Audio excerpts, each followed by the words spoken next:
Hello friends and students, अस्सलामु अलैकुम। निज़ाम academy channel पे आप लोगों का वेलकम है, खैर मकदम है। आज हम लोग सीडीपी की क्लास में कार्ल रोजर्स की थ्योरी के बारे में पढ़ेंगे। कार्ल रोजर्स, जैसा कि आपने नाम पहले भी सुन रखा है, ये आपके सिलेबस का हिस्सा है। कार्ल रोजर्स, देखिए, इसी के साथ अब्राहम मैस्लो दोनों ने ह्यूमनिज़्म पे काम किया है।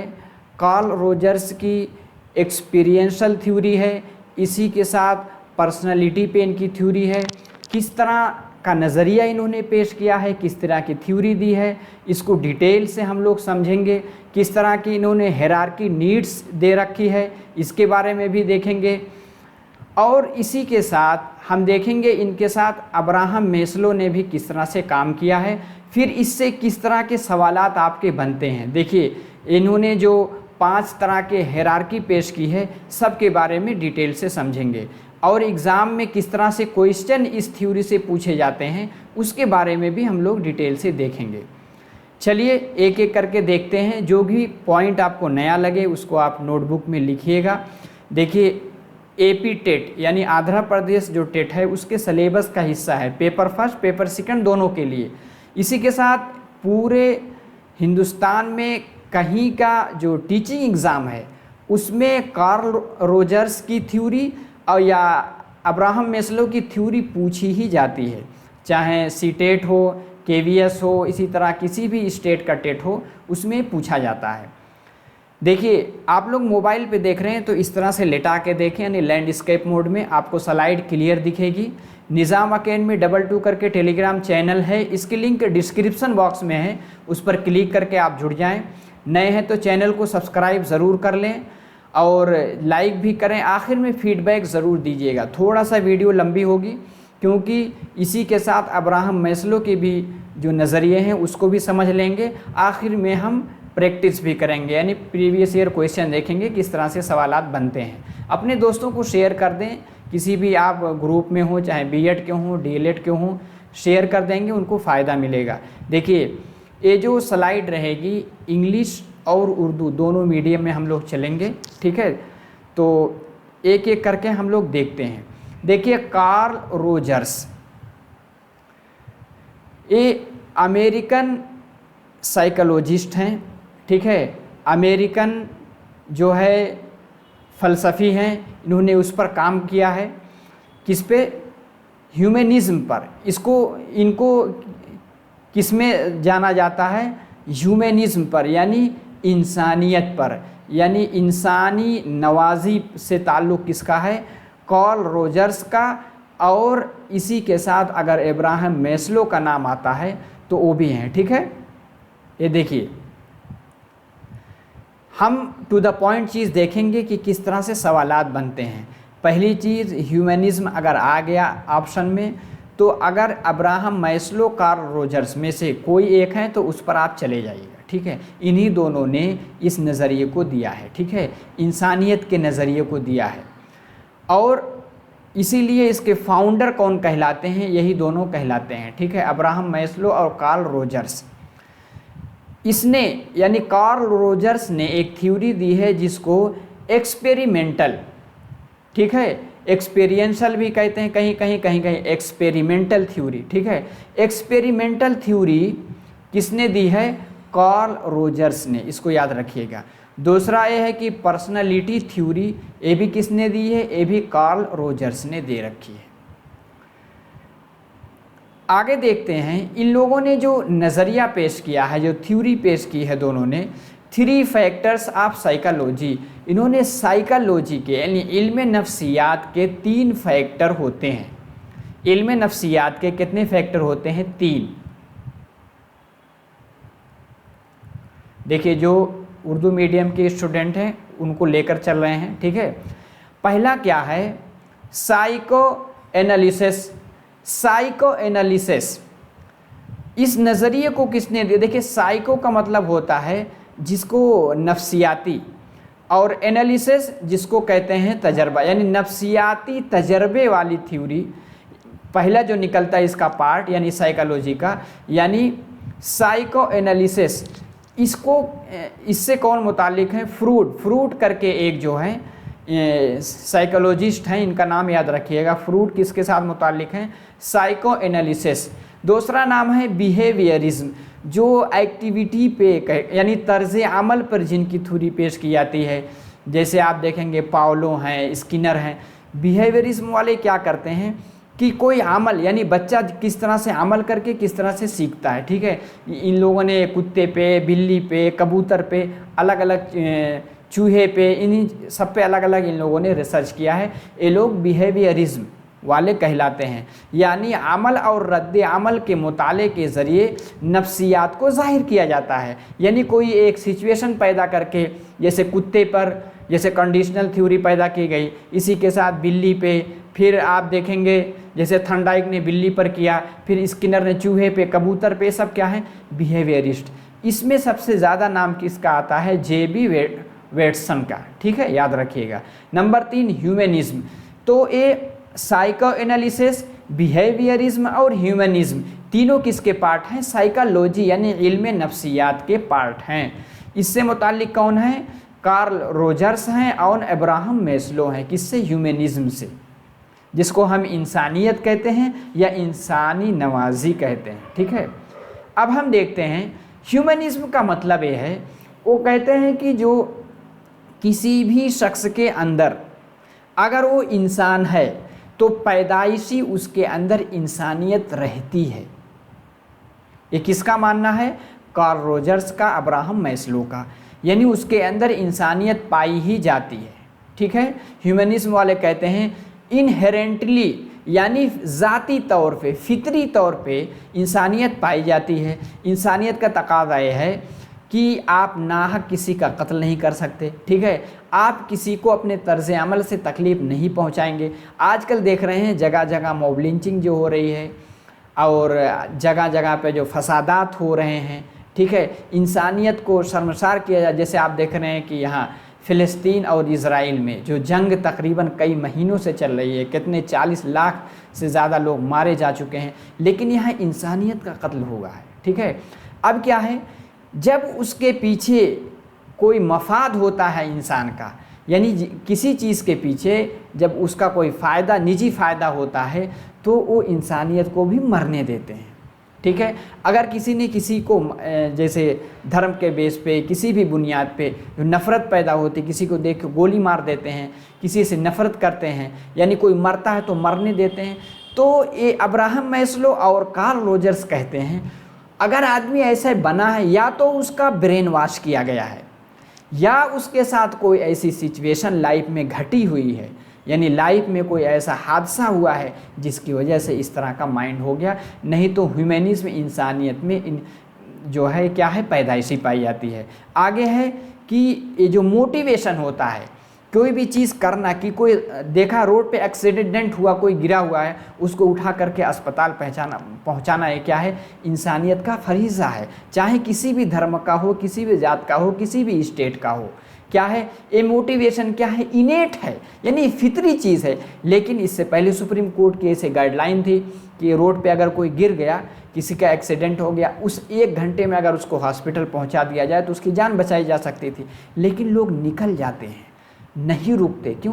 उससे पहले इतनी ज़्यादा कानूनी प्रक्रियाएं थी, यानी कानूनी इतना प्रोसेस आपने देखा, आप विटनेस बनेंगे, आपको कोर्ट का चक्कर लगाना पड़ेगा, किसने मारा, कैसे मारा, आप गवाही दीजिए, एप्लीकेशन दीजिए। लोग बच करके निकल जाते हैं, उसको मरने देते हैं। इसलिए कानून भी बदल गया कि जो लेकर जाएगा हॉस्पिटल, उससे कुछ नहीं पूछा जाएगा, ठीक है। तो ये है, इनका कहना यही है। इसी के तरह मैस्लो यानी अब्राहम मैस्लो ने एक बुक भी लिखी, क्या? मोटिवेशन एंड पर्सनालिटी, ठीक है। आगे चलिए।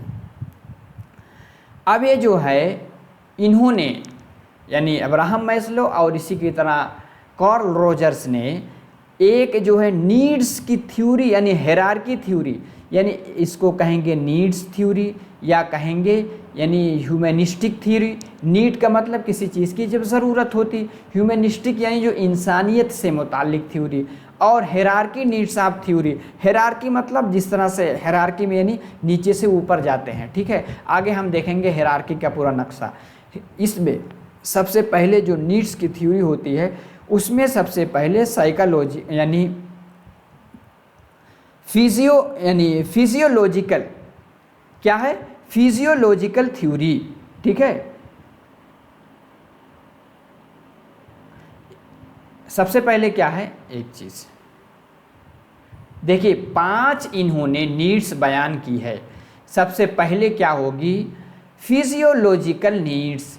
फिजियोलॉजिकल यानी जिस्मानी ज़रूरत। भाई पहले आपका पेट भरेगा तभी तो आप कोई दूसरे की खैर कर सकेंगे या इबादत कर सकेंगे। पहले पेट भरेगा तभी आप पढ़ पाएंगे, ठीक है। तो सबसे पहले रोटी कपड़ा मकान होना चाहिए, ठीक है। तो फिजियोलॉजिकल नीड्स पहली नीड है। अब जब ये चीज़ हो गई उसके बाद सेफ्टी, यानी आपके पास सेफ्टी भी होनी चाहिए। ऐसा नहीं कि आप ऐसी जगह रह रहे हैं कि बाहर निकलते हुए आपके जान का ख़तरा है, आपको कोई गोली मार दे, या आप ऐसी जगह जॉब करें कि आपका कोई इंश्योरेंस है, कभी आपको कोई ऐसी मुसीबत आ जाए तब भी आपकी सैलरी बंद ना हो, आपकी नौकरी ना ख़त्म हो, या बैंक में कुछ ऐसा बैंक बैलेंस हो कि लाइफ में कभी कोई हादसा हो जाता है तो आप जो है अपना इलाज करा सकें। यानी सेफ्टी नीड बाद में आती है। आगे है लव एंड बिलोंगिंगनेस। अब इतना पैसा हो गया, ठीक है, मकान हो गया, अब बैंक बैलेंस हो गया। अब तीसरे नंबर पे क्या आता है, लव एंड बिलोंगिंगनेस, यानी आपके कोई रिश्तेदार हों, लोग आपसे प्यार करें, लोग आपको देखें। एक कब आता है तीसरे नंबर पे।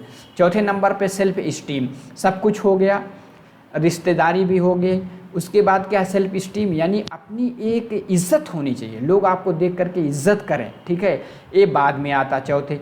आखिर में है सेल्फ एक्चुअलाइजेशन, ठीक है। सेल्फ एक्चुअलाइजेशन यानी खुद हकीकत पसंदी। ये सबसे आखिर में यहाँ तक कहा जाता है कि 2% लोग पहुँच पाते हैं किसमें, सेल्फ एक्चुअलाइजेशन यानी खुद हकीकत पसंदी में। वो सोचते हैं कि हम किस लिए आए हैं, हमें किस लिए दुनिया में भेजा गया है। जब सब कुछ हासिल हो जाता तब वहाँ तक पहुँचते हैं। बहुत लोग आप देखेंगे कि वो जानते हैं कि अगर हम जंग में जाएंगे, यहाँ जाएंगे तो हम मारे जाएंगे, लेकिन फिर भी जाने के लिए तैयार हो जाते हैं। वो क्या है, सेल्फ एक्चुअलाइजेशन। अभी आप देखेंगे, अभी हाल ही में एक हफ्ता पहले जो है आंध्र प्रदेश में, खम्मम में, आंध्र प्रदेश के आप देखेंगे विजयवाड़ा में, इसी के साथ निज़ामाबाद, खम्मम, यह सब इलाका कोस्टल एरिया में पूरी बाढ़ आ गई थी। कितने लोगों ने जान की बाजी लगा करके, उन्हें पता है अपना जो है जेसीबी मशीन बुलडोज़र लेकर के पहुंच गए जान बचाने। पता है कि अगर जाएंगे तो हम डूब जाएंगे, लेकिन अगर बच गए तो 7 लोगों की जान बचाएंगे। वो क्या है, वो सेल्फ एक्चुअलाइजेशन में आएंगे, ठीक है, कि हमें इंसानियत के नाते अगर हम बच गए तो 7 लोग 10 लोग की जान बचा लेंगे, चले गए तो उसी के साथ हम भी शहीद हो जाएंगे, ठीक है। तो यहाँ तक कौन पहुँच पाते हैं, तकरीबन 100 में से 2% लोग, ठीक है। अब एक एक करके देखते हैं पाँचों में से क्या क्या चीज़ें आती हैं। सबसे पहले आएगी फिजियोलॉजिकल नीड, यानी जो जिस्मानी यानी शारीरिक ज़रूरत। इसमें है सर्वाइवल नीड्स। पूछा जा सकता है सर्वाइवल नीड्स किसको कहते हैं, यही है। सर्वाइवल में क्या है, आपके पास पानी हो पीने के लिए, खाने के लिए आपके पास भोजन हो, खाना हो, फूड्स हो, ठीक है। स्लीप यानी आपके लिए सोने का इंतज़ाम हो। इसीलिए मिड डे मील्स ये लाया गया ना। पहले क्या है, बच्चे ड्रॉप आउट हो जाते थे बीच ही में। मिड डे मील इसलिए लाया गया ताकि बच्चे कम से कम खाना मिलेगा और टिकेंगे स्कूल में।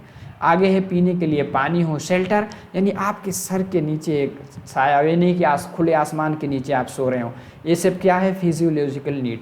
कभी कभी इसमें सेक्सुअल नीड भी आती है, ठीक है। लेकिन आप देखेंगे बहुत से लोग ऐसे हैं जिन्होंने शादी नहीं की है फिर भी वो जिंदा हैं, तो कभी कभी इसमें आ सकती है। और अगर ऑप्शन में आती है तो आप रख सकते हैं, ठीक है। क्योंकि आप देखेंगे कि लगभग 90% लोग ऐसे हैं कि जिनको इसकी ज़रूरत हो कि शादी करते हैं, उनका जोड़ा बनता है। लेकिन 10% आजकल तो ज़्यादा चल रहे हैं, लोग शादी ही नहीं करते, ठीक है। तो क्या वो ज़िंदा नहीं है? तो यानी फिजियोलॉजिकल नीड में कभी आप रख सकते हैं, कभी नहीं। इसमें जो है कंट्रोवर्शियल है, ठीक है। आगे चलते हैं, देखेंगे मोदी जी ने, उनकी वाइफ ने क्या जिंदा नहीं, राहुल जी उनकी भी शादी नहीं हुई। बहुत से ऐसे लोग हैं, ममता बनर्जी हैं वो भी हैं, मायावती जी हैं वो भी हैं। तो क्या आप कहेंगे कि ये लोग जो है एक एक स्टेट की सीएम भी बनी, क्या ये लोग ज़िंदा नहीं हैं? लेकिन हैं। तो मतलब फिजियोलॉजिकल नीड में कभी कभी शामिल किया जाता है, कभी कभी नहीं किया जाता है, ठीक है। आगे नंबर 2 पे आता है सेफ्टी नीड। क्या है? Safety need. सेफ्टी नीड क्या है? अब आपका पेट भर गया, पेट भरने के बाद यानी आपका छत भी हो गया, आप सोने के लिए भी, पानी के लिए, अब ये सब आपको सेफ्टी चाहिए। सेफ्टी में 3 तरह की सेफ्टी मानी जाती है। कितनी तरह की? 3 तरह की सेफ्टी। एक होता है फिज़िकल सेफ्टी, यानी आप जहाँ जॉब कर रहे हैं, कभी इन केस अगर आपकी हेल्थ ख़राब हो जाए, जैसे कोरोना जैसी सिचुएशन आ जाए, तो ऐसा ना हो कि आप जो है घर बैठ जाएं, आपके पास खाने के लिए पैसे ना हो, ठीक है। तो फिज़िकल यानी जिस्मानी नीड्स, यानी तबीयत वगैरह ख़राब होने पे आपका इलाज हो सके, इतना बैंक बैलेंस आपके पास हो, ठीक है। इकोनॉमिकल, इकोनॉमिकल मतलब होती है कहीं ऐसा ना हो कि बीच में अगर आप कहीं कोई इंसिडेंट हो गया, आपको नौकरी से निकाल दिया जाए, नौकरी चली जाएगी तो आप कैसे रहेंगे, ये भी सेफ्टी नीड में यानी इकोनॉमिकल नीड, ठीक है। यानी साइकोलॉजिकल नीड, साइकोलॉजिकल नीड आती है कि आप ऐसा ना हो कि अकेला फील करें, बाहर निकल रहे हैं कोई आपको जान नहीं रहा है, कोई आपको पहचान नहीं रहा है, ठीक है। कहीं ऐसा ना हो कि आप अकेले ही मर जाएं, कोई आपका आखिरी जो रस्म है वो भी पूरी ना कर सके। ये सब चीज़ें यानी फिज़िकल, इकोनॉमिकल और साइकोलॉजिकल, यानी आप सोचें कि हाँ भाई मेरे आसपास कोई घर है मेरे, इसलिए आप देखेंगे किसी के जॉब जब बाहर लगती है, कोई देश के बाहर यानी दूसरे कंट्री में जाता है, या साउथ का नॉर्थ में, नॉर्थ के साउथ में, तो वहाँ क्या है, साइकोलॉजिकल नीड उनकी जल्दी पूरी नहीं होती, यानी रिश्ता बनाते बनाते, ताल्लुकात बनाते बनाते सालों गुजर जाते हैं। तो हमेशा अगर कहीं और पोस्टिंग हो जाए, वो ट्रांसफ़र के चक्कर में रहते हैं। किसी तरह हम अपने में आए, हम जो हमारे रिश्तेदार रहते हैं, हमारे करीबी हैं, तो क्या है, ये सब चीज़ें सेफ्टी में आती हैं। क्योंकि शहरों में आप देखेंगे अपार्टमेंट में एक जगह शादी का फंक्शन हो रहा है, ऊपर किसी का इंतकाल हो गया, उसकी मैयत रखी हुई है, ठीक है, अभी जो है उसकी तदफीन नहीं हुई, अब वो नीचे फंक्शन हो रहा है, ऐसा भी होता है। लेकिन गांव देहात में ये सब नहीं होता, ठीक है। किसी के दुख दर्द में लोग शरीक होते हैं, तो ये सब किसमें है, सेफ्टी नीड कहलाती है। आगे है नंबर 3 पे लव एंड बिलोंगिंगनेस।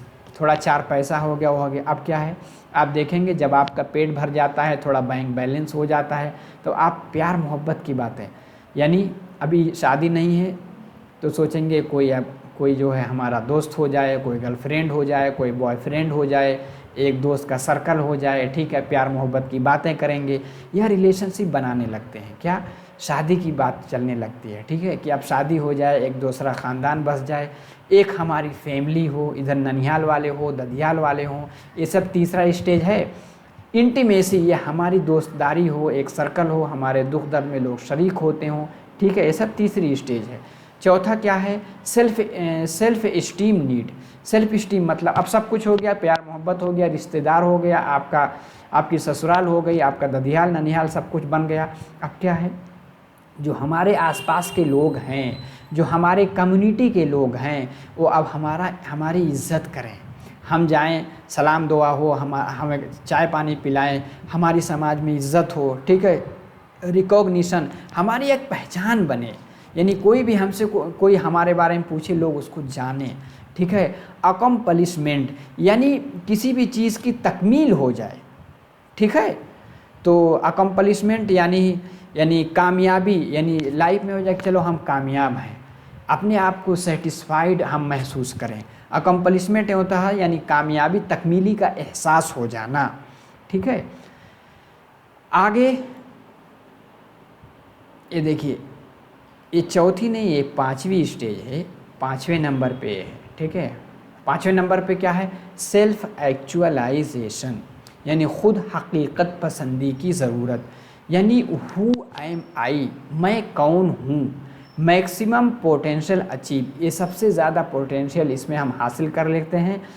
2% लोग यहाँ तक पहुँच सकते हैं। जैसे मैंने एग्ज़ाम्पल दिया था, जैसे अभी बाढ़ आई थी, कुछ लोगों ने न्यूज़ में मैंने देखा था यहाँ हैदराबाद में कि कुछ लोग जो है हेलीकॉप्टर नहीं पहुँच सका, ख़राब मौसम था, अब कैसे ही वो जेसीबी मशीन लेकर के पहुँच गए और 8-10 लोग फंसे थे, उनकी मारुति निकाल दी और फिर उनकी जान बचा दिया, ठीक है। यानी अपने जान पे खेल करके, तो सेल्फ एक्चुअलाइजेशन यही है। कोई सरहद पे जानता है कि वहाँ हम हार जाएंगे, लेकिन वो दुश्मन से लड़ने के लिए, चाहे पाकिस्तान का बॉर्डर हो, चाहे चीन का बॉर्डर हो, दुश्मन के सामने लड़ते हुए अगर कोई शहीद हो जाता है तो ये भी सेल्फ एक्चुअलाइजेशन यानी खुद हकीकत पसंदी की नीड कहलाती है। जैसे ये हायरार्की में आप ऐसे मोबाइल लटा कर देखेंगे तो थोड़ा सा दिखेगा। देखिए पहला क्या है, पहला क्या है बेसिक नीड्स। बेसिक नीड में क्या है, यानी फिजियोलॉजिकल नीड यानी जिस्मानी ज़रूरत, इसको बेसिक नीड कहते हैं। ठीक है, 3 स्टेप में बांटा गया। पहला बेसिक यानी बुनियादी। बुनियादी ज़रूरत क्या है, बुनियादी ज़रूरत में 2 चीज़ें हैं। कौन कौन हैं, एक होता है फिजियोलॉजिकल यानी जिस्मानी ज़रूरत यानी फूड खाना मिल जाए, वाटर यानी पानी मिल जाए, वार्मनेस हमें मिल जाए। ठीक है, रेस्ट यानी थोड़ा सोने के लिए आराम भी मिल जाए। ठीक है, यानी कहते नहीं है वार्म एंड लव यानी गर्मी भी हो प्यार भी, यानी थोड़ा सा यानी जज्बाती आदमी हो सके। ठीक है, ये सब चीज़ें मिल सकें। बेसिक नीड में क्या है, सेफ्टी नीड यानी सिक्योरिटी और सेफ्टी हो, वही बैंक बैलेंस हो, आपके पास पैसा हो, आपकी जॉब ना चली जाए, आप जो है साइकोलॉजिकली आप थोड़ा सा सेफ महसूस करें। तीसरा क्या है साइकोलॉजिकल नीड। साइकोलॉजिकल नीड में क्या है, 2 चीज़ आती हैं। ठीक है, एक आता है belongingness and love need. Love and belongingness यानी लोग आपसे प्यार करें, लोगों से आप जुड़े हुए रहें। ठीक है, इंटीमेट रिलेशंस एंड फ्रेंड्स, आपके दोस्त हों, आपके इधर उधर बॉयफ्रेंड गर्लफ्रेंड हों, इस तरह से ये सब चीज़ें क्या है तीसरे नंबर पर। जब ये सब रहता है तो आदमी साइकोलॉजिकली अकेला नहीं महसूस करता। आगे क्या है एस्टीम नीड, लोग उसकी इज्जत करें यानी प्रेस्टीज। ठीक है, लोग इसकी इज्जत करें यानी असरो नफूज हो, कहीं जाए लोग उससे मुतासिर हो सकें। फीलिंग एंड अकम्पलिशमेंट यानी एक एहसास हो कि हमने लाइफ में कुछ हासिल किया है।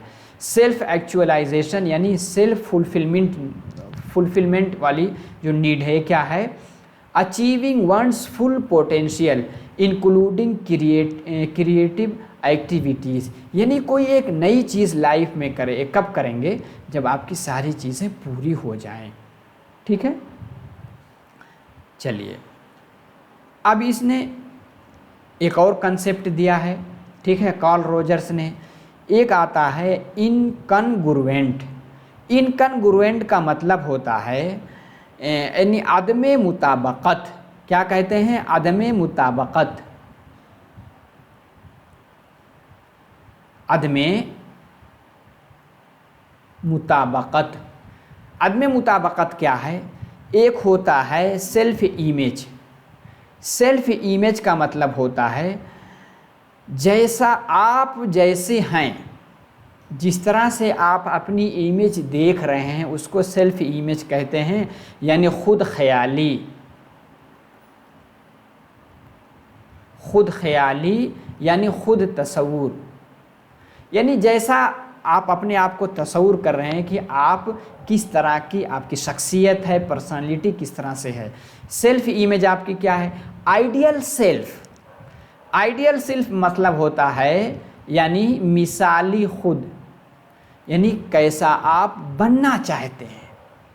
ठीक है, जैसे अगर ये चीज़ इन दोनों में, ये जो दोनों है ना, अगर इन दोनों में गैप कम हो जाए तो कनग्रुएंट यानी मुताबकत हो जाती है, आज इंसान सेटिस्फाइड रहता है। अगर इन दोनों में थोड़ा दूरी बनी रहे, यानी आपकी इमेज ये है कि लोग आपको इज़्ज़त नहीं देते, आप कोई अच्छी पोस्ट पे नहीं हैं, लेकिन आप सोचते हैं कि हम APJ अब्दुल कलाम बन जाएं या मौलाना अबुल कलाम आज़ाद की तरह बन जाएं। ठीक है, अब आइडियल अपने दिमाग में एक रखते हैं और प्रेजेंट तौर पे आपकी शक्ल जो है आप उसको देख ही रहे हैं। अगर दोनों में गैप कम होता है, यानी आप जो आइडियल जिनको मानते हैं उस तरफ आप जा रहे हैं अगर, तो क्या होगा, यानी कनग्रुएंट होगा। ठीक है, यानी मुताबकत होगी। यहाँ देखिए फासला कम है ना दोनों में, यानी सेल्फ इमेज आप जैसा दिखते हैं, आइडियल सेल्फ यानी जैसा आप बनना चाहते हैं। ठीक है, ऐसे आप समझिए। तो इसमें क्या है, अब ओवरलैप जो लिटिल है तो क्या है, self actualization will be difficult. यहाँ अगर आप सेल्फ एक्चुअलाइजेशन यहाँ क्या है, ये डिफ़िकल्ट मानी जाएगी। ये हिरार्की के बारे में एक चीज़ और याद रखिएगा, एक पॉइंट में भूल गया, ये जैसे ये है ना, ये क्या है, ये डेफिशिएंसी वाली नीड है। ठीक है। डेफिशिएंसी मतलब कमी, कमी की ज़रूरत कह सकते हैं। यानी डेफिशिएंसी मतलब ये चीज़ें जब हासिल हो जाती हैं तो मोटिवेशन धीरे धीरे डाउन हो जाता है। और ये आखिर वाली जो है ये बीइंग नीड्स है। बीइंग मतलब ये हासिल होने के बाद आप और मोटिवेट होते हैं, समाज के लिए और काम करते हैं। ये क्या है? Deficiency need. जैसे आपके पास मकान हो गया, आपके पास 4 व्हीलर हो गया, आपके पास बैंक बैलेंस भी हो गया, शहर में अच्छी अच्छी जगह अपार्टमेंट हो गया, लोग आपसे जो है प्यार करने लगे। अब क्या है, धीरे धीरे वो चीज़ डाउन हो जाएगी। अब उसके लिए आप मरेंगे नहीं, ठीक है। जिस वक्त नहीं हासिल थी उस वक्त आप उसकी तमन्ना रखते थे, घर हो गया, प्यार हो गया, दोस्त हो गए, रिश्तेदार हो गए, शादी हो गई, रिश्ता बढ़ गया। अब धीरे धीरे वो चीज़ डाउन हो जाती है। लेकिन यहाँ तक जब पहुँचेंगे तो बीइंग नीड्स यानी होते ही और ज़्यादा मोटिवेशन बढ़ता है, ठीक है। अब जहाँ हम यहाँ पर थे, ठीक है, अब दोनों में गैप कम है तो इसलिए बेचैनी की हालत होगी। इसको इन्होंने कहा है इनकन्ग्रुएंट यानी अदम मुताबकत। और अगर गैप देखिए इस तरह से ज़्यादा यानी ओवरलैप ज़्यादा अगर बढ़ जाता है, देखिए यानी सेल्फ इमेज जिस तरह की आपकी प्रेजेंट मौजूदा दौर में जिस तरह की आपकी इमेज है और आइडियल सेल्फ जिस तरह से जिसको मिसाली मानते हैं, आदर्श मानते हैं, जिस तरह आप बनना चाहते हैं वहाँ के करीब पहुँच रहे हैं तो क्या होगा? कन्ग्रुएंट यानी मुताबकत पाई जाएगी, यानी आप सेटिस्फाइड होंगे, ठीक है। This person can self actualise, गोया कि खुद हकीकत पसंदी को आदमी हासिल कर रहा है, ठीक है।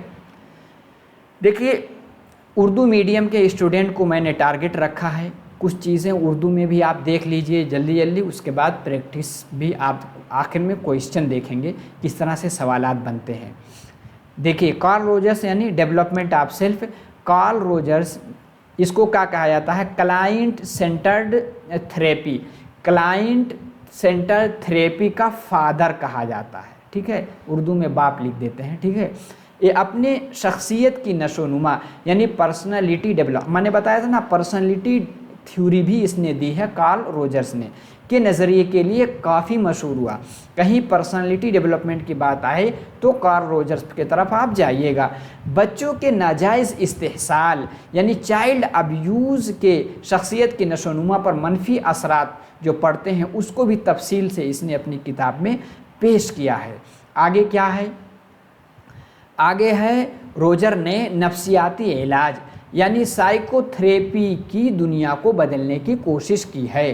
रोजर के मुताबिक क्या है? नफ्सियाती मरीज़ों में खुद शनासी यानी सेल्फ रियलाइजेशन पैदा करना ज़रूरी है, ठीक है। यानी सेल्फ रियलाइजेशन पैदा करना ज़रूरी है, इसलिए थ्योरी हमको पढ़ाई जाती है एज अ टीचर।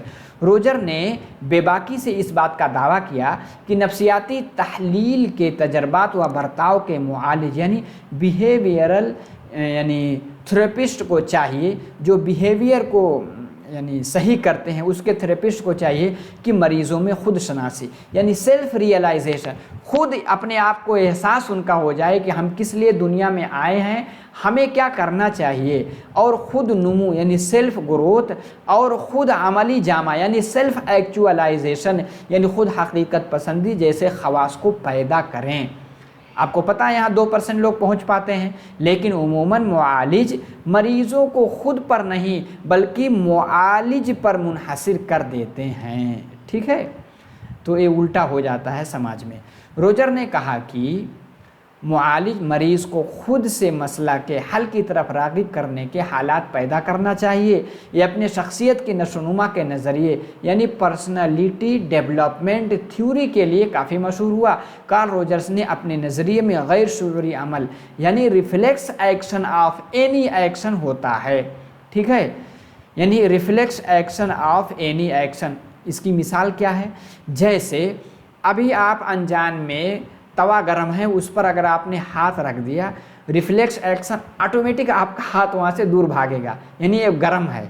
तो वही कह रहा है अगर गर्म बर्तन को पकड़ना है तो फौरन आप उसको छोड़ देंगे, ठीक है। आगे है यानी रोजर के मुताबिक कोई भी नफ्सियाती मरीज़ किसी भी अमल पर गैर शूरी तौर पर उसका रद्द अमल ज़ाहिर करना चाहिए और उस नफ्सियाती मरीज़ को रद्द अमल के इजहार का पैदा करना नफ्सियाती मुआलिज की ज़िम्मेदारी है। कार्ल रोजर्स की तरह, ठीक है, मैस्लो मैं बताया ना, अब्राहम मैस्लो भी इंसानियत का नफ्सियात यानी ह्यूमनिस्टिक साइकोलॉजिस्ट है। इन दोनों का नाम इसमें आता है, जिसने मुहर्रिका यानी मोटिवेशन का नज़रिया पेश किया था। मोटिवेशन क्या है? इनेट है, यानी फितरी तौर पे आता है। किसी शख्स को खुद अमली जामा पहनाने यानी सेल्फ एक्चुअलाइजेशन की हालत में लाने के लिए या आने के लिए उसकी मुनासिबत, मुवाफ़क़त, मुताबकत के हालात होने चाहिए। आगे क्या है? किसी भी शख्स को खुद नमूना यानी सेल्फ आइडियल, एक तो है कि आप किस तरह से हैं, सेल्फ आइडियल किस तरह से बनना चाहते हैं, बनने के लिए दूसरों के लिए मुनासिबत, मुवाफ़क़त और मुताबकत वाली शख्सियत का हामिल होना चाहिए। खुद अमली जामा यानी पहनने का मतलब सेल्फ एक्चुअलाइजेशन के अहम तयन करने वाली चीज़ लड़कपन के तजर्बात हैं। खुद अमली जामा पहनाने की नुमाया हालात दरअसल खुद नमूने यानी सेल्फ आइडियल्स और ख़ुद हकीकत यानी सेल्फ रियल के दरमियान पाए जाते हैं। ये कह रहा कि लड़कपन के मुस्बत और मनफी तजर्बात दोनों ही खुद अमली जामा पहनने यानी सेल्फ एक्चुअलाइजेशन के हालात पैदा करने के लिए ज़िम्मेदार साबित होते हैं। पॉजिटिव एक्सपीरियंसेस से मुस्बत हालात और मनफी यानी पॉजिटिव कंडीशन थ्योरी, ठीक है, और मुस्बत सोच यानी पॉजिटिव कंडीशन एंड थ्योरी पैदा होते हैं। यानी पॉजिटिव से पॉजिटिव चीज़ें पैदा होती हैं, यानी मुस्बत से मुस्बत चीज़ें पैदा होती हैं। इससे बच्चों की मुस्बत नशोनुमा होती है। इसके लिए ज़रूरी है कि बच्चे में मौरूसी तौर पर पहले से मुस्बतपन यानी पॉजिटिविटी हो, या फिर बच्चे के माहौल में मुस्बतपन यानी पॉजिटिविटी हो, ना कि यानी मनफीपन यानी निगेटिविटी पाई जाए। ठीक है, आगे है कि अगर बच्चे के हालात मुस्बत हों, उसकी सोच मुस्बत हो, तब बच्चा मनफी तजर्बात से भी मुस्बत पहलू निकालकर उसको देखता है। इसी तरह अगर बच्चे के हालात मनफी हों लेकिन उसकी सोच मुस्बत हो, हालात तो मनफी हैं लेकिन सोच मुस्बत हो, यानी मौरूसी तौर पर या पिछले तजर्बात की वजह से, तब भी बच्चा मनफी हालात से भी मुस्बत पहलू निकाल कर सीखता है। ठीक है, तो हमेशा मुस्बत ही होना चाहिए।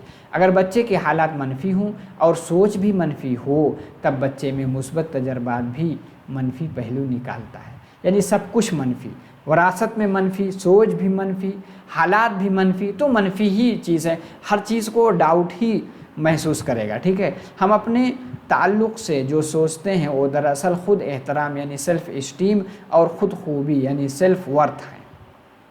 ठीक है, आगे देखिए, हकीकी ख़ुद एहतराम के लिए सबसे पहले किसी भी शख्स या बच्चे को ख़ुद तसव्वुर यानी सेल्फ़ कंसेप्ट होना ज़रूरी है। ख़ुद तसव्वुर के लिए किसी भी शख्स बच्चे को ये मालूम होना ज़रूरी है कि ख़ुद की खूबियाँ क्या हैं, ख़ुद की खामियाँ क्या हैं, ख़ुद की ताकतें क्या हैं, ख़ुद की कमज़ोरी क्या है। ठीक है, self worth and self esteem बताया नहीं, यानी जब अपनी आपकी इज़्ज़त की भावना, क्या हम जो है सोचते हैं कि ख़ुद के बारे में रोजर के मुताबिक ख़ुद काबिल क़द्र के एहसासात बच्चों में इब्तदाई बचपन में ही पैदा होते हैं, जब वो अपने माँ बाप से बात। अभी देखिए छोटे बच्चे हैं, 2 साल का बच्चा है, अगर आप उससे तेज़ आवाज़ में बात कीजिए, कभी आप करके देखिए, फ़ौरन बच्चा रोने लगता है।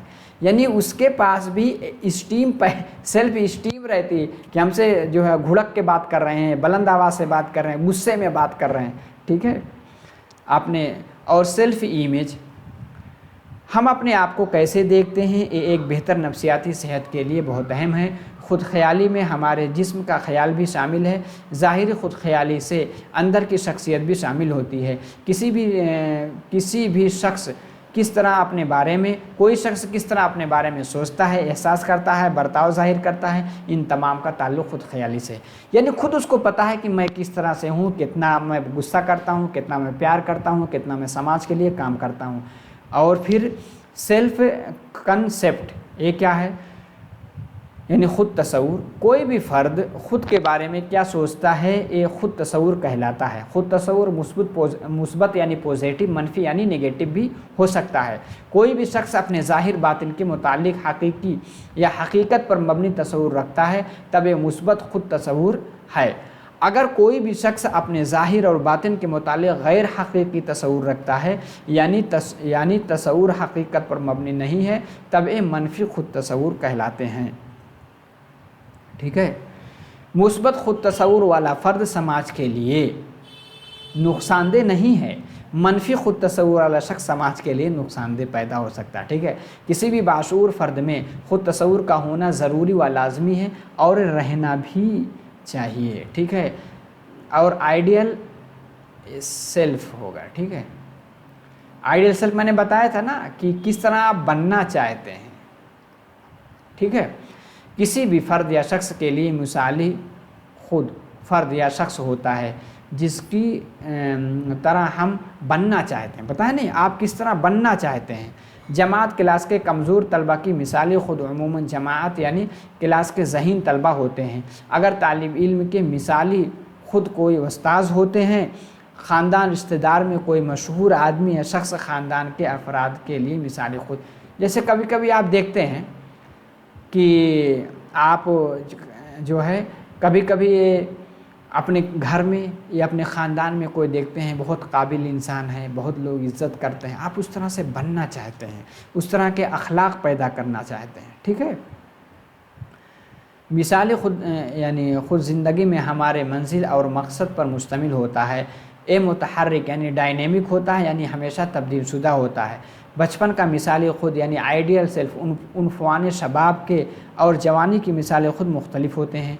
ये ज़रूरी नहीं कि किसी फ़र्द का मिसाल ख़ुद यानी आइडियल सेल्फ कोई मुस्बत शख्सियत ही हो बल्कि मनफी शख्सियत भी हो सकता है। कार्ल रोजर्स के मुताबिक बच्चे के दो बुनियादी ज़रूरतें होती हैं। ठीक है। दूसरे से मुस्बत ख़ुद हवाले यानी रिगार्ड्स और ख़ुद काबिल कदर यानी सेल्फ वर्थ। ठीक है।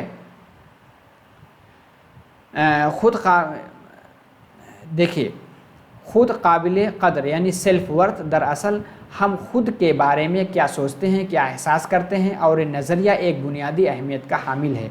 ये नफ्सियाती सेहत के लिए काफ़ी अहम है। इससे हम ज़िंदगी के मुख्तलिफ मनाजिल और मकासद को हासिल कर सकते हैं और फिर आखिर ख़ुद हकीकत पसंदी को भी पा सकते हैं। ख़ुद काबिल कदर का तसलसल बहुत ज़्यादा से बहुत कम की तरफ देखा गया है, यानी किसी को ख़ुद के बारे में बहुत ज़्यादा एहसास होता है जो कि एक बेहतर समाज के लिए ज़रूरी है, और किसी को ख़ुद के बारे में बहुत कम एहसास होता है जो कि एक बेहतर समाज के लिए नुकसानदेह है। ठीक है।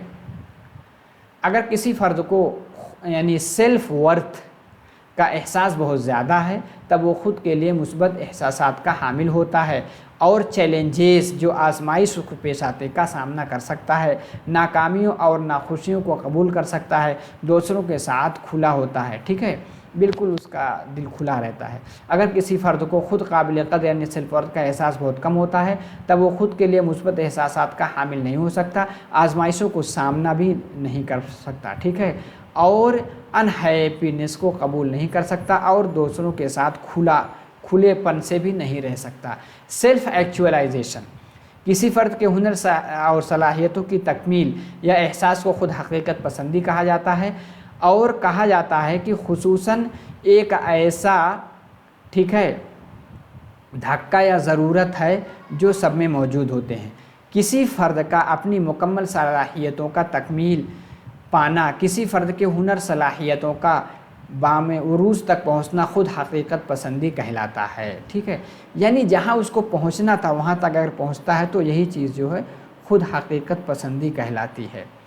इसमें और कुछ नहीं देखना है। सेल्फ एक्चुअलाइजेशन यानी माना वाज़े है कि कहा जाता है बेलौस मुकम्मल तवज्जो के साथ और कुल इंजज़ाब के साथ मुकम्मल तजर्बात हासिल करना। इसका मतलब उनफवान शबाब के ख़ुद एहसास शुऊरी के बग़ैर हासिल करदा तजर्बात। ठीक है। आगे है ख़ुद हकीकत पसंदी जारी ऑनगोइंग अमल क्या है। इसमें हौसला अफजाई की आवाज़ को सुना जाता है जिसकी वजह से खुद उभार की इजाज़त होती है या दूसरे मानों में खुद उभार का रास्ता हमवार होता है। जब शक में हो तो खुद हकीकत पसंदी के लिए ईमानदारी से काम लें, ज़िम्मेदारी का एहसास रहे। कोई भी अक्लमंदी से ज़िंदगी को चुन नहीं सकता जब तक सुनने की हिम्मत नहीं करता। ठीक है। अब देखिए इन्होंने ख़ुद हकीकत पसंदी पे जो नज़रिया पेश किया है, जो अभी मैंने आपको दिखाया है। सबसे पहले क्या था, बेसिक नीड्स थी जो हम आप देख सके हैं। ठीक है, बुनियादी ज़रूरतें रोटी कपड़ा मकान। एक जो है सेफ्टी यानी हिफाजत है, सिक्योरिटी यानी इस्तेहकाम और सलामत है, और रिलेशनशिप मोहब्बत और अपनेपन का एहसास है। इस्टीम यानी ख़ुद कैसे दूसरों के लिए इज़्ज़त करें, और सेल्फ़ एक्चुअलाइजेशन खुद हकीकत पसंदी मुकम्मल सलाहियतों की हकीकत कारकर्दगी कहलाती है। ठीक है, तो कहा जा रहा है जो लोग खुद हकीकत पसंदी वाले मरहले में होते हैं उनके लिए कोई मिसाल नहीं बल्कि वो दूसरों के लिए मिसाल बनते हैं। ठीक है, इदराकी की दुनिया में जैसे हम देखते हैं आजकल क्या है, अदाकारी की जो दुनिया है, जैसे बहुत लोग आमिर खान, शाहरुख खान, ये सब क्या आइडियल मान कर के इस तरह से बनना चाहते हैं। दौलतमंद में देखेंगे अनिल अंबानी की तरह अमीर बनना चाहते हैं। दुनिया के अमीर तरीन लोगों में के लिस्ट में बिल गेट्स की तरह बनना चाहते हैं। ये लोग मिसाली, यानी आप चाहते हैं हम कितने मालदार हैं और कहाँ तक बन जाएं। ठीक है, आगे है वक्त के कोई भी बड़े आलिम दीन के लिए कोई दूसरी मिसाल नहीं बल्कि वो ख़ुद दूसरे के लिए। जैसे कोई बहुत बड़ा आलिम दीन है, कोई बहुत अल्लाह वाला है, वो क्या वो खुद ही दूसरों के लिए क्या है, आइडियल है ना। खुद हकीकत पसंदी के लिए खुद ख्याली यानी खुद तस्वुर, सेल्फ इमेज और आइडियल सेल्फ में ज़्यादा फ़र्क नहीं होना चाहिए बल्कि दोनों तस्वुरात में परपोशी होनी चाहिए। यानी सेल्फ़ इमेज और आइडियल सेल्फ बताए ना। सेल्फ़ इमेज का मतलब किस तरह से आप हैं फ़िलहाल, और आइडियल यानी किस तरह से आप बनना चाहते हैं। जैसा कि अभी मैंने इसको दिखाया था, इसमें क्या है, यहाँ कम है तो इसमें क्या रहेगा, इसमें जिसको अभी आपने इंग्लिश में देखा था इनकन्ग्रुएंट यानी आदम मुताबकत, और ये क्या है, ये मुताबकत की मिसाल है। ठीक है, तो अब ये सब चीज़ें हो गई। अब हम सवाल जवाब की जानिब आते हैं। ठीक है, क्योंकि वीडियो लंबी हो जाएंगी। देखिए इसमें किस तरह के सवालात आपके पूछे जाएंगे। कहा जाता है मुअक्किल मरकूज़ इलाज यानी क्लाइंट सेंटर्ड थेरेपी का फादर कौन कहलाता है। बताइए, आपको पता है कार्ल रोजर्स यानी क्लाइंट सेंटर्ड थेरेपी का फादर यानी जिसको बाप इसमें लिखा गया कौन कहलाता है, कार्ल रोजर्स। दूसरी मिसाल है मुंदरजा झेल में से कौन सा मुवक्किल यानी क्लाइंट सेंटर्ड काउंसलिंग का अहम मकसद है। यानी क्लाइंट सेंटर्ड काउंसलिंग का अहम मकसद यानी मेन ऑब्जेक्टिव कौन सा है। देखिए खुद हकीकत पसंदी बताया नहीं, आखिरी वाली स्टेज क्या थी, पांचवी क्या थी, खुद हकीकत पसंदी यानी सेल्फ एक्चुअलाइजेशन। सबसे आखिरी मरहला यही था। और क्या पूछा जा सकता है, कार्ल रोजर्स की किताब यानी कार्ल रोजर्स ने कौन सी किताब लिखी है, यानी शख्स के बनने पर एक किताब है, यानी शख्स के बनने पर। आगे है फ्री एसोसिएशन के तरीक़े को इस्तेमाल किया इस तरह का। ठीक है, कार्ल रोजर्स ने इस्तेमाल किया। कहा जा रहा है फ्रायड ने फ्री एसोसिएशन के तरीक़े को इस्तेमाल किया, इसी तरह का कार्ल रोजर्स ने इस्तेमाल किया। यानी फ्रायड और कार्ल रोजर्स दोनों ने किस तरह के फ्री एसोसिएशन के किस तरीके का इस्तेमाल किया है। देखिए रिफ्लेक्शन, मैंने रिफ्लेक्शन की मिसाल दी थी ना कि आप जैसे कोई गर्म चीज़ है उस पर अचानक आपका हाथ पड़ जाए तो ऑटोमेटिक आप पीछे हट जाएंगे। ठीक है, आगे है कार्ल रोजर्स के मुताबिक खुद एतमादी पर खुद हकीकत पसंदी को झेल के ज़रिए हासिल किया जा सकता है। बताइए किसके ज़रिए हासिल किया जा सकता है। देखिए अनकंडीशनल पॉजिटिव रिगार्ड यानी गैर मशरूत मुस्बत हवाले, मुस्बत सोच रखते हैं, मुस्बत हवाले, हर चीज़ अगर मुस्बत आपकी है यानी पॉजिटिव है तो क्या है, हासिल किया जाता है। अनकंडीशनल पॉजिटिव रिगार्ड अगर है तो ख़ुद एतमादी पर, ख़ुद हकीकत पसंदी यानी ख़ुद रियलिज़म पर, और क्या कहते हैं सेल्फ रियलिज़म पर, सेल्फ एक्चुअलाइजेशन को हासिल किया जा सकता है। आखिर में छठा सवाल क्या है, रोजर ने कौन सी इस्तिलाह के बजाय, ठीक है, क्लाइंट की इस्तिलाह का इस्तेमाल किया है। देखिए इसने क्या है, पेशेंट की जगह क्लाइंट यानी मुअक्किल का इस्तेमाल किया है। किसकी जगह, पेशेंट की जगह यानी रोजर ने। आगे है, कार्ल रोजर्स के अलावा और कौन सा नफ्सियातदां इंसानियत पसंद नफ्सियातदां है, बताइए। कार्ल रोजर्स के अलावा एक मस्लो यानी इब्राहिम मस्लो का नाम भी आता है ह्यूमनिज़्म में, ठीक है। आखिर में आगे है, रोजर के मुताबिक ख़ुद हकीकत पसंदी के मकाम को, ठीक है, पहुँचने के लिए किसी भी फ़र्द को इस हालत में होना चाहिए, बताइए। यानी कन्ग्रुएंस बताया नहीं था, कन्ग्रुएंस का मतलब ये होता है जैसा आप हैं, यानी कन्ग्रुएंस का मतलब होगा सेल्फ इमेज आपकी क्या है, सेल्फ आइडियल। जैसे इस तरह से दो गोला था ना, आपने देखा था। अब ये क्या, दोनों में गैप कम है, ठीक है। एक क्या है आइडियल, एक क्या है इमेज, जिस तरह से आप फिलहाल हैं। अब दोनों में गैप कम है यानी कन्ग्रुएंस यानी मुताबकत की हालत है, दोनों में गैप कम है। आप फिलहाल बहुत दूर हैं, जहाँ जिसको आइडियल मानते हैं वहाँ तक पहुँचने के लिए बहुत मेहनत करनी पड़ेगी, तो क्या है, इनकन्ग्रुएंस कहा जाएगा। आगे है खुद मिसाली यानी आइडियल सेल्फ होगा, ठीक है। सेल्फ की इस्तिलाह इस बात का हवाला देती है, किस बात का हवाला देगी, शख्स जो कि मुताबकत यानी कन्ग्रुएंट होने वाला शख्स बनना चाहता है, ठीक है, जाहिर सी बात है, आइडियल सेल्फ वही है। आगे है 10वां सवाल है, मुंदरजा झेल में से कौन सी खासियत खुद इज्जत रखने वाले शख्स की खासियत नहीं होती। खुद इज्जत रखने वाले शख्सियत की खासियत नहीं होगी, बताइए। ए है यानी नाकामियों को नहीं कबूल करना, ठीक है। हम अपने बारे में डैश सोचते हैं, हम अपने बारे में यानी खुद अफसोस, जब कोई काम हुआ उस पर अफसोस हुआ तो क्या हुआ, आप अपने बारे में सोचेंगे।